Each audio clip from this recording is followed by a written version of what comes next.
Close both eyes and focus on pain. Blows my mind alone in my brain. I smell smoke from all of those flames. Fell in holes and hope for my grave. They told me smell the roses, but I burnt the whole bouquet. Tom, you'll never win the fight against your haters long as I listen.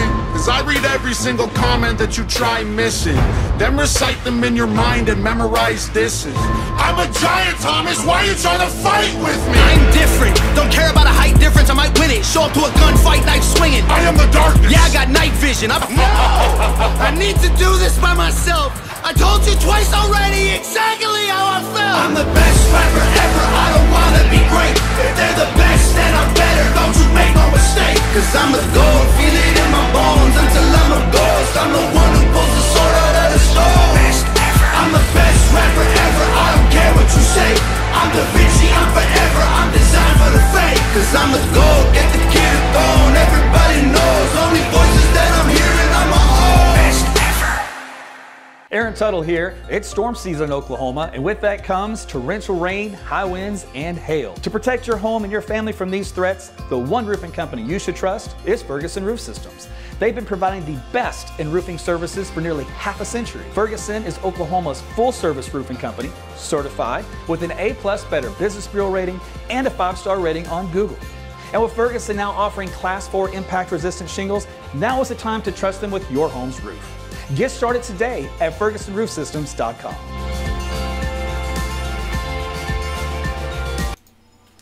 Hey there, Meteorologist Aaron Tuttle with you. It is a Sunday night, and I know some of you guys are getting into bed early or still watching who knows what. So I'm going to interrupt your regularly scheduled day to bring you an update on the weather. So we're going to talk about the storms here coming in for Tuesday and get you acclimated as to what's happened in the latest data trend over the weekend, and if anything's different from the way things looked last week, which if you watched me last week, I told you don't bet anything at this point. It's all over the place.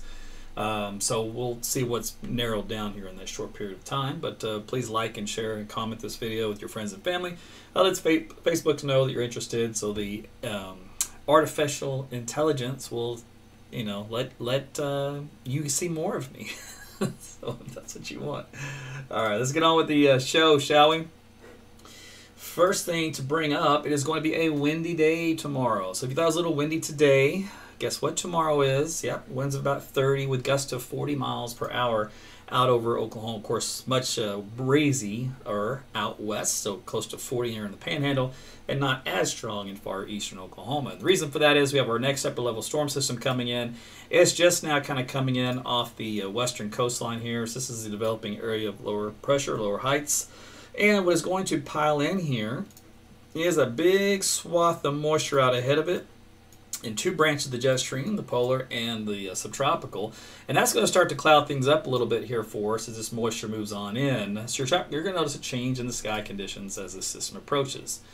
All right, and that's going to be the one that's going to try to produce some severe weather. Now, last week, midweek, you guys are telling me that it's Armageddon. We hear that Tuesday is going to be a super outbreak of tornadoes, is what all the TV guys are saying or whatever. I don't know because I don't watch those guys, but I can tell you this is why you don't do that.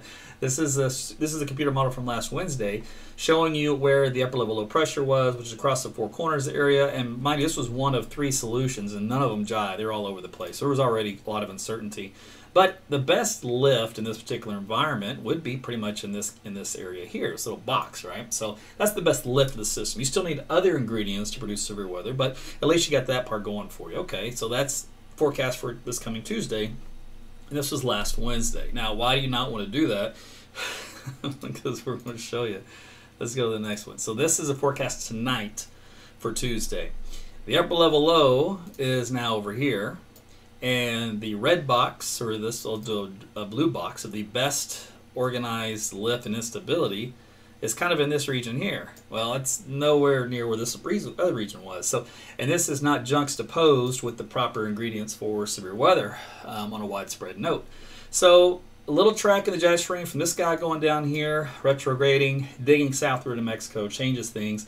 And that kind of changes things up here as well. So it turns out to be a big mess. So that's why you don't want to get too carried away in predicting gloom and doom a week out, because stuff like this will change very easily and come back to bite you. So here's a look at the severe weather outlook from the National Weather Service. It has the state in a yellow for slight, marginal out across eastern Oklahoma. They're mentioning all hazards possible and heavy rainfall and flooding rain. Now, I'm going to focus more on the heavy rainfall and the flooding rain aspect than I am on the other areas of severe weather. Even the Storm Prediction Center guys are a little nervous about this forecast. They said some uncertainty exists regarding storm coverage, largely as a result of unknown cap strength and quality of moisture return. I'm not liking either one of those, so my forecast at this point in time is a lot more subdued than probably others. Now here's a look at the tech model. Love this model during the severe weather season. So this is going to kind of tell us the stage. Now you remember the last event we had? We had those elevated thunderstorms with some hail develop earlier on in the day, in the early mid part of the afternoon. They moved off. Then we had the second round later on in the evening out in southwest Oklahoma. This is basically a rinse and repeat situation. So the model on Tuesday morning has some cloud cover, light showers. You might even have a rumble of thunder, some pea-sized hail mixed in with some of these as we get to the late morning hours, and that moves through central and northern Oklahoma. And this band, secondary band, I guess you could call it, develops and moves through central Oklahoma during the latter part of the afternoon around 4 or 5 o'clock. And again, with this one, you might have some hailstones mixing up around 1 inch in diameter. You can see some of these little red helicity tracks starting to show up, which does indicate there'll be some hail cores with those. Those move off into the 7 o'clock hour for Tulsa. But if you look out here in western Oklahoma, what happens? We do have some thunderstorms that try to develop out here. What's out here? Well, the dry line will be out there. Now the problem is it's a little too late because the storm system is so far behind schedule, so the timing isn't right. And so they're going to struggle. You can see they kind of hold on for about an hour or two. So there's 7, 8, 9 o'clock. And then by 10 o'clock, the northern friend has kind of diminished and moved into northern Oklahoma. It's just some generic rain. The southern end, though, has a little better instability to work with down in Texas. So they're probably going to boost a little bit more on the severe side of storms here into western and north central Texas as those move through late in the evening. So the first round, this is the hail forecast. This is the max hail diameter. And if you can see in the blue, it goes up to about 1 inch. So this is mostly about 1 inch in diameter. You might get 1.25 inches for that first round of hail that's in the afternoon hours. Now in the evening hours for Oklahoma City, things of course quiet here. But if you look out in the western Oklahoma, any of those storms that as supercells try to maintain their strength should get up to about golf ball size hail and maybe possibly approaching 2-inch size hail. And that continues on into northwestern Texas. So those would be where the biggest hailstorms should be. And if you look at the updraft helicity, these are the tracks of what potentially could be a very significant supercell with either large hail or a tornado, given the right conditions. And we do have the right conditions in some aspects, so we could see this as possible tornado here. So in other words, what you're seeing is not an outbreak. You're seeing 1, 2, maybe 3 or 4 or 5 storms that may have potential to produce tornado. That's, in other words, that's what the model is thinking is potentially on the table due to everything that's happening. All right, so let's take a look at why things are kind of happening the way they are. We talked about the moisture. I read my blog earlier today. I talked about kind of a limited moisture return, right? Well, this is the dew point value. So as I put this into motion, you're going to watch the darker blue colors advance to the north, all right? So that's advection of moisture, all right? So we're starting to moisten things up a bit from the Gulf of Mexico. You have to open that up to get the instability in here. And it's shooting up here. It's Tuesday morning, right up I-35. That seems to be the corridor, the sweet spot. Here's in the afternoon around 20, let's see, let's go 21Z, that's 4 o'clock. Now, a couple things here. Wind field is all jacked up at the surface. So these winds here are actually out of the southwest. Your dry line that was kind of anchored out here across western Oklahoma has retrograded, and now we have a south wind coming back up. Why? Because the jet stream patterns changed so dramatically. So the real dry line is now trying to reform out here from western Kansas through the central Texas panhandle like this. That's where it's trying to set up shop. Now, energy from the upper level storm system is just now beginning to approach this area by 7 o'clock. So it's a very late kickoff and a very late last minute try for some of this moisture to get in here in time to produce these storms. So it is not a guarantee that this all comes together at the last minute. If it does, you get a supercell or two that develops. So here's a look. If we go through time, you see all these greens starting to brighten up here in the southeastern Texas panhandle. Childers, favored spot, you know, for storms of fire along the dry line. So we go into, let's see, there's 6 o'clock, 7 o'clock. So there's a little bit of moisture that comes in. Will it be enough? May not be. The big deep stuff is still anchored here over central Oklahoma, where dew points are in the upper 60s. Out here, dew points are right around 50, 49. So it can produce storms at that level. It's just like I said, it's going to be a close call as whether or not anything happens out there. But let's just assume that we'll get at least 1 or 2 storms of fire on the dry line. All right, that'll be our forecast for tonight. Now, as we go through time here, storms, of course, will fire and move east. Let's see how this model handles that. It's going to be a little different than how the tech model handled it, and we'll see if I like it or don't like it. By the way, let's see. Yeah, I want to show you that, and then, yeah, let's go ahead and do this. Okay. So, Tuesday morning, again, the low clouds. We even have high-level clouds, mid-level clouds. We've got a lot of clouds off and on. That's going to come through here. A few sprinkles, and then we'll get those elevated showers and thunderstorms that develop as the day wears on Friday. All right, so those will be scattered in nature, and they'll move through central and eastern Oklahoma and northeast Oklahoma. Now, as we head into 7 o'clock hour, 8 o'clock hour, look what finally happens. This model's even later than the tech model. It's not even as bullish. But it's got thunderstorms to try to develop here in the eastern Texas panhandle, with moisture finally hitting the dry line and some of that energy from the upper level low pressure system kicking out and moving through. So it's kind of a last minute hurrah here. So that's some storms in the eastern Texas panhandle late through about 10 o'clock. And that could easily happen. The problem is we go into the 10 o'clock hour to midnight hour. Look what happens. They don't make much progress. They kind of line up southwest to northeast, and they fall apart as they move into western Oklahoma. You're going to get some elevated overnight stuff because the cap will rebuild overnight. That'll leave some heavy thunderstorms for Tuesday night while you sleep into Wednesday morning. But at this point in time, these should be just heavy rainmakers. I'll take a look at the forecast sounding. I'll pick a spot here isn't contaminated just to see. So in this particular case, slightly weaker surface winds and barely a little bit of a cap. It's around 780, 790 millibars. So in that particular case, you still typically kind of give an elevated deal. You might have one storm that gets carried away, so it's one to watch. In the overnight guys, usually television, somebody's there to track those. Otherwise, I'd expect a little bit of hail with some of those. But that leads to a messy start to Wednesday morning. So that's a completely different change. And the timing of the system, the upper level low, I'm going to represent it by an L here, on Wednesday into Thursday should move through Texas kind of like this. So that's going to keep a lot of the heavier thunderstorms down south for us. We're going to get the heavy rain out of this, but the more severe magnitude should be down south into Texas due to the track and the position and all that kind of stuff. Should be. Okay, let me see what else I wanted to show you. Let's do the tornado parameter. All right, the significant tornado parameter. In other words, where's the best ingredients for seeing a tornado? All right, it's short-lived, but it comes in kind of two little areas here in southwest Oklahoma, of course. Seems to be a favorite area down here and way down southwest near Altus, between there and Lawton. And that's in the 5 o'clock hour, 6 o'clock hour. It tries to increase as moisture moves in, so it does get a little bit of a hot spot here, southwest Oklahoma City, where it's favorable dynamics through about 7, 8, 9 o'clock for a brief tornado. So if we can get a supercell storm, this is a lot of the big ifs here. This is a big if forecast. If we can get, let's see, what I'm going to use here.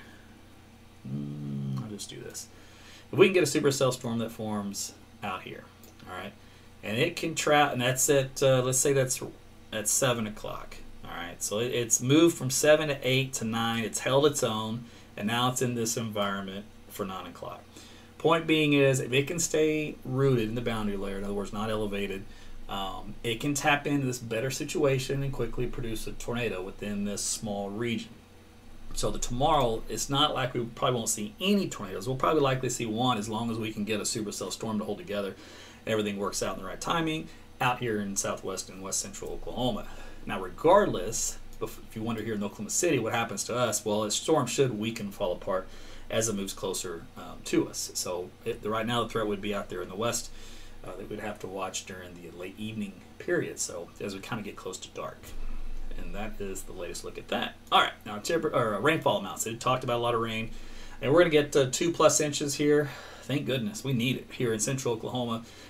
3 to 4 in the yellow shadings down here in southeast Oklahoma. It's probably where the heaviest rain will line up. The way things are looking right now in the model data. This could change a little bit, fluctuate as far as the heavier groupings go. But point being is we need it. We're kind of in a drought situation starting to develop, so we take whatever we can get. But you will have to worry about some flash flooding in those particular cases. And finally, temperatures over the next several days. If you love San Diego type weather for actual numbers, 70s, low 80s, hey, this is going to be your kind of weather. But the overall lows will be a little chilly, though. Getting back into around low 50s at times. So we're not done with this rocky roller coaster temperature wild ride. That's going to continue. But as far as rain goes, you better squeeze out what we can through Thursday morning in Texas, but through Wednesday here in Oklahoma, because it's not going to rain again for a little while after that. And just the long rain pattern, man, it's not very favorable. I'm telling you, for active weather, much less severe storms, you have to have an active jet stream pattern coming through. And if that's not happening, we can't get any big storms in here. So that's the first thing that's got to take shape. So until the pattern changes a little bit more favorable, which should be around mid-May, we'll see. It's really shortening our severe weather season. I don't think anybody's going to complain about that. Keep in mind, we normally say around here, if you're new in Oklahoma, if you're one of the transplants from Cali or New York, East Coast, West Coast, our severe weather season is around the middle of March through the middle of June. And what happens is you get the tornado potential that kind of ramps up each month as we head into May, peaks out in the middle of May, and then it dramatically cuts off each week after that till you're about the middle of June. There's really not much there. And the talk of the tornadoes differ.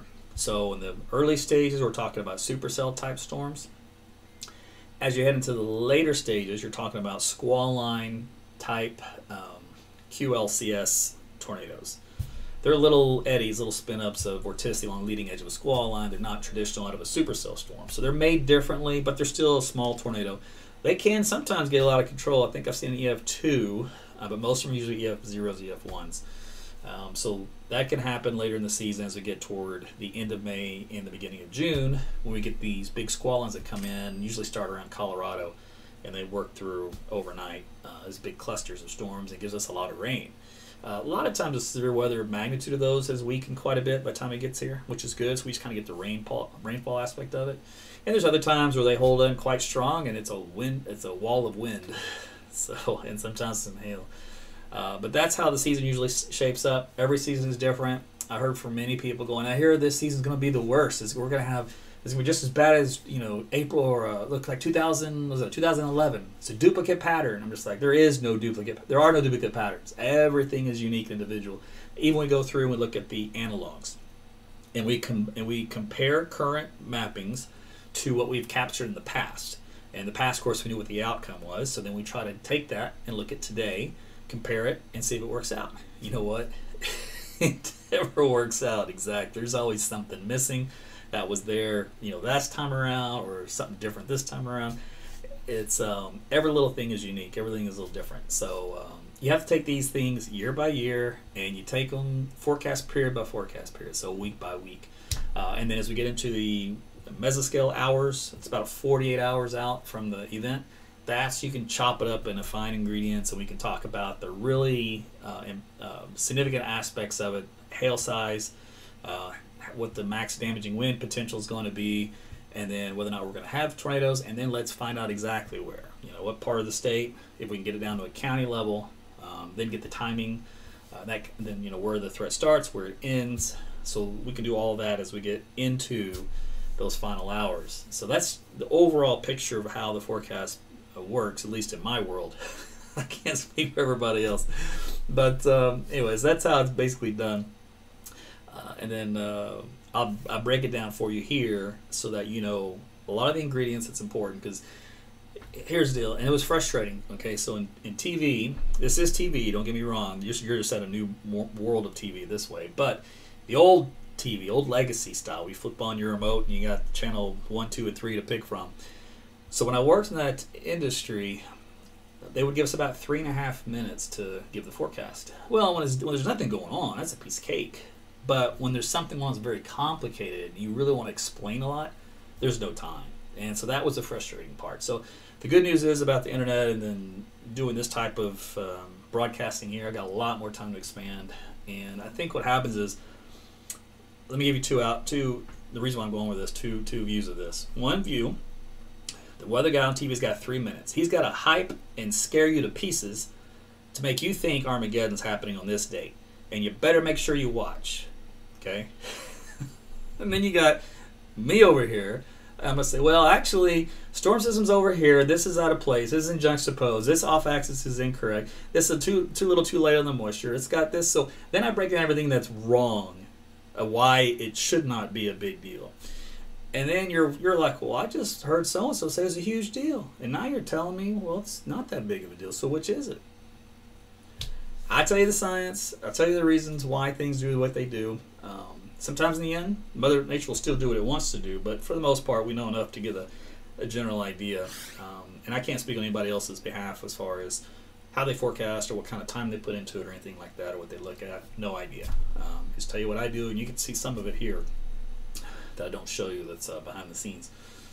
But hopefully it's enough to educate you to where you're like, oh, okay, I can breathe better. I don't have to worry. I don't have to stay up all night tonight processing this. I can sleep like a baby.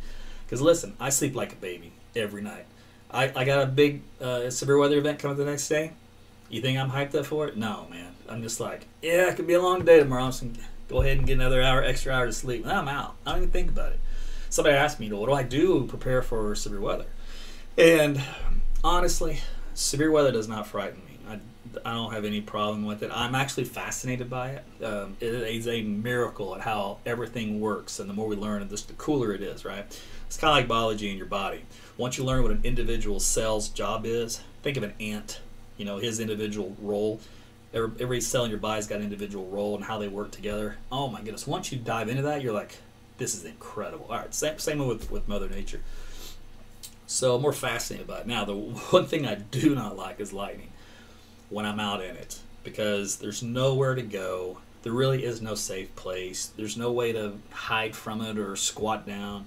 You're a moving target. So that's the one thing I would recommend when you're out in a thunderstorm. Just don't be outside. Be inside something, either a car or a building or whatever, because lightning is so random. And it sometimes strikes the tallest object. We call it lazy. There's a better charge, but differential and potential for positive and negative. But that doesn't always work out either. It's very random. So that's the one that I don't like, because I've storm chased a lot and I got really close to some of these lightning strikes, and I'm just like, what? You're like, what does that lottery number kick in? So other than that, the hail. And I don't want to smash my car, but other than that, to me it's not a big deal unless it's just those historical size stones, grapefruit size coming down. That it's like, wow. I definitely will not be in that though, or have my roof in it. Let's see, then the tornado aspect. Okay, all right. So what about that? The only time I would be worried or concerned is if I'm in a dead sleep and I get woken up by a tornado warning, and I've got like that much time to get my senses about me.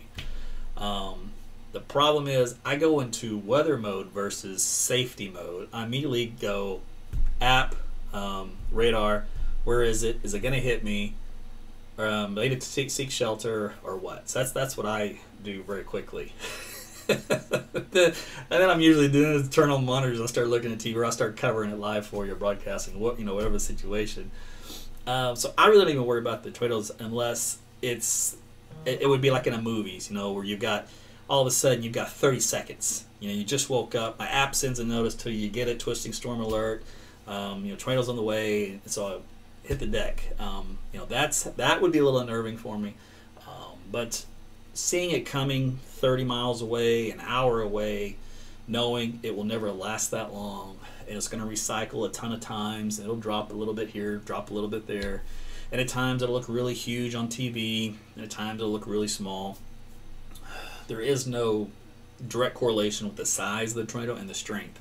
You'd think there would be, but a lot of tornadoes are invisible. They don't always get condensation down the ground, depending on what kind of environment it's in, as to what it picks up. It's dust, or dry Oklahoma dirt roads, or if it's heavily vegetated and it's green, so everything's moist. There's all different kinds of environments they go through as to what color they're going to look like or how they'll look visually.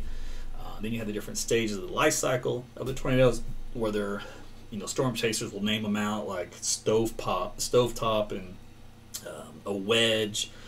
They'll say a rope tornado. So there's all different kind of stages you can call them as they evolve in their life cycle. But regardless, they are very hard to get to forecast. In other words, to form, I should say, not to forecast. they're actually a lot easier to forecast now than they used to be, but they're much harder to form, actually. Even if you did forecast them to form, doesn't mean it's going to happen. Exact specific ingredients have to occur, and it's like you're on that cake show. I forget who that dude is. Who's the cake boss? Jody? Yeah, the cake boss. Cake boss? What's his name? I don't know. Emerald? Or is that another show? No, that's Emerald. Oh, that's another dude. Anyway, all right. So let's just say the cake boss. You're baking a cake, man. Buddy. That's right. And Buddy comes over, looks over your shoulder, and went, "What'd you do?" And then you said, "Well, I put in a pinch of cinnamon." He says, "Don't you put in a pinch of cinnamon. You do a shake of cinnamon." And you threw the whole thing off. You're fired. Your cake stinks. Well, the tornado ingredients are the exact same way. And they could do it on anything. It could do it on the moisture, the shear, the instability, the capping layer, lid strength, theta E-axis. I mean, there's all baroclinic zone. There's all kinds of stuff. And if one thing's missing, just a little out of whack, sorry, no tornado. So that's the gist of it, real quick. Cake boss. they're naming him Buddy. So anyway, so I went off track and off topic there, just to kind of give you some back end story of forecasting in general when it comes to these severe weather events, and then how we kind of monitor it through. Now I will let you know, if you're new here, don't listen to anybody who actually hasn't watched for years, because they just read whatever they want to read or hear gossip from wherever they want to hear, and they just take it as truth because, well, they don't have critical thinking skills. But for the rest of you that do and tuned in and watched and was like, "Oh wow, this is way different," than the TV guys or whatever, fill in the blank. My goal, though, is that over time, all the negative people who've never watched anyway will eventually go away and be replaced by people who actually do watch and do care and are concerned about reducing their anxiety, and yet still getting all the information that they need to stay safe. And so that's been my goal here for the last several years. So hopefully you'll join me, continue to share with your friends and family about AT's weather, and we'll keep doing that because we need that in this market. Desperately. There needs to be one person that's sane. So it's gonna be this guy.